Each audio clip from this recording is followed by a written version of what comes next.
بسم اللہ الرحمن الرحیم۔ بھابھی جان سہیل عظیم آبادی کا ہے افسانہ ہے۔ یہ بہت لمبی چوڑی کہانی ہے، تو صرف ہم چیپٹر وائی پڑھتے جائیں گے، ہلکا ملکا آپ کو سمجھا دیں گے، آپ سمجھ جائیے گا۔ آئیے، بھابھی جان۔ جب رقیہ بھابھی یاد آتی ہے تو میرا سر خود بخود جذبہ احترام سے جھک جاتا ہے، اور ایسا محسوس ہوتا ہے کہ ان کی ذات سراپا روشنی ہے۔ ان کی یاد کے ساتھ ساتھ مجمع و شمع یاد آ جاتی ہے، جو کلیسا کی اونچی قربان گاہ پر پگھلتی رہتی ہے، اور جب پادری عبادت ختم کر کے قربان گاہ سے اتر جاتا ہے تو بھی وہ خاموش زبان سے یسوع عیسیٰ علیہ السلام کا پیغام سناتی رہتی ہے، جو دوسروں کا گناہ بخشوانے کے لیے صلیب پر چڑھایا گیا، مگر وہ جو اب تک زندہ ہے اور قیامت تک زندہ رہے گا اور سب کو نجات دلائے گا۔ رقیہ بھابھی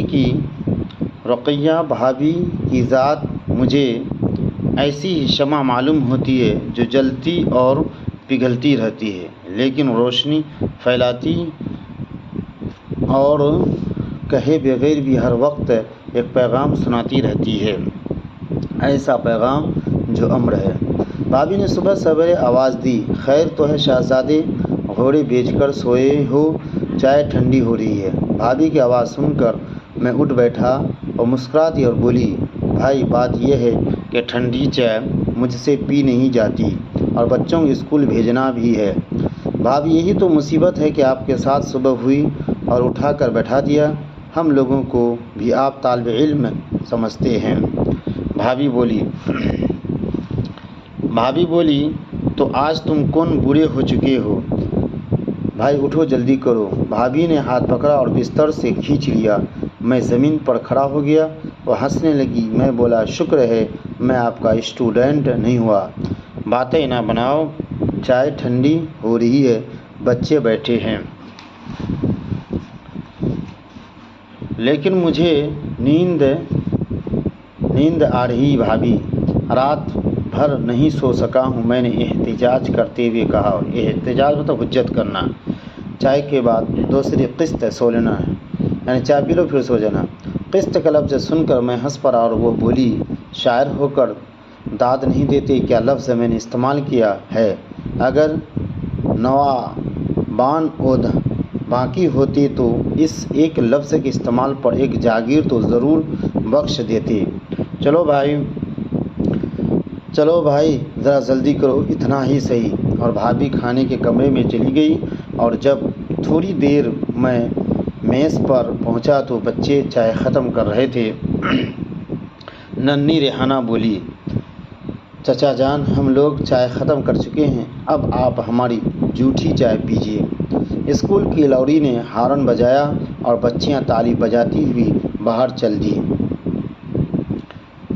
بھابھی نے چائے ڈھال کر میری طرف بڑھائی اور بولی، اگر تم جوان اتنی دیر تک سوتے رہو گے تو کیا کرو گے؟ شاعر کہوں گا، اور کیا کروں گا؟ اور کچھ نہیں۔ بھابھی معنی خیز انداز سے مسکرائی۔ میں کچھ جھنپ سا گیا۔ بھابھی کی مسکراہٹ بہت دور تک اشارہ کر رہی تھی۔ پھر وہ آہستہ سے بولی، تمہارے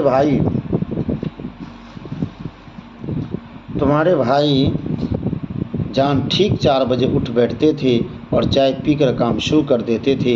شروع میں تو مجھے بھی بڑا جبر ہوتا تھا، لیکن آج صبح اٹھنے کی عادت کام آ رہی ہے۔ میں نے پلٹ کر دیکھا، بھابھی کی سنگار میز پر ننھے بھائی کی خوبصورت سی رنگین تصویر رکھی ہوئی تھی، وہ مسکرا رہے تھے۔ اس تصویر کے پاس بھابھی اور بچوں کی تصویریں بھی تھیں۔ اب سنگار میز نام کا تھا، اس پر بچوں کی کتابوں کا ڈھیر تھا۔ ایک کنگھی کے علاوہ میز پر سنگار کی کوئی دوسری چیز بھی نہ تھی۔ رقیہ بھابھی اداس ہو گئی اور بولی، اختر نہ جانے تمہارے بھائی جان آج کس حال میں ہیں، دیکھو ان کے مقدمے کا کیا ہوتا ہے۔ 1000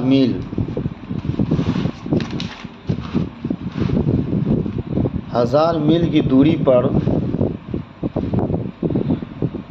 دوری پر میں ان کے کوئی کام بھی نہیں آ سکتی۔ چند ہی دنوں میں ان کے مقدمے کا فیصلہ ہونے والا ہے۔ بھابھی جو ہمیشہ پھول کی طرح ہنسنے اور بلبل کی طرح چہکتے رہنے کی عادی تھی، بالکل اداس اور چپ تھی، لیکن یکایک کسی کے پاؤں کی چھاپ سنائی دی یا پھر آواز آئی، میں آ سکتی ہوں؟ اور ایک جوان سی لڑکی کمرے میں داخل ہوئی۔ بھابھی نے دیکھتے ہی کہا، آؤ شمی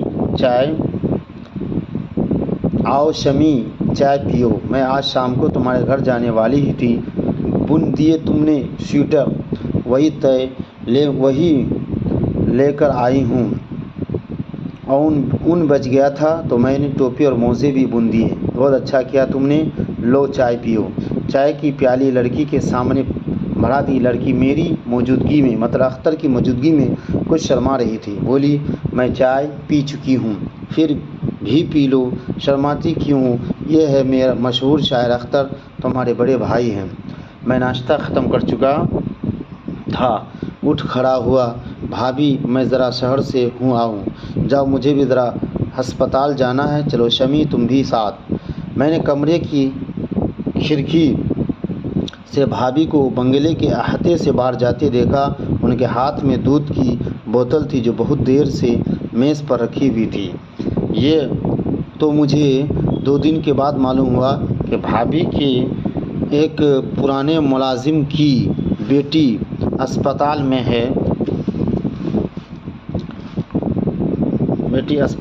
ہے۔ 2 مہینے پہلے اس کے شوہر کا انتقال ہو گیا تھا اور اس کے بچہ پیدا ہوا ہے اور اس کا کوئی بھی دیکھنے والا نہیں ہے۔ بھابھی خود ہی دونوں وقت دودھ کی بوتل لے کر 2 فرلانگ پیدل جاتی اور دودھ پہنچاتی، اور سویٹر اور موزے اسی بچے کے لیے بنوائے تھے کیونکہ سردی کا موسم شروع ہو رہا تھا، اور شمی ان کے کالج کی ایک غریب طالب علم تھی جو ان کی مدد کے سہارے پڑ رہی تھی۔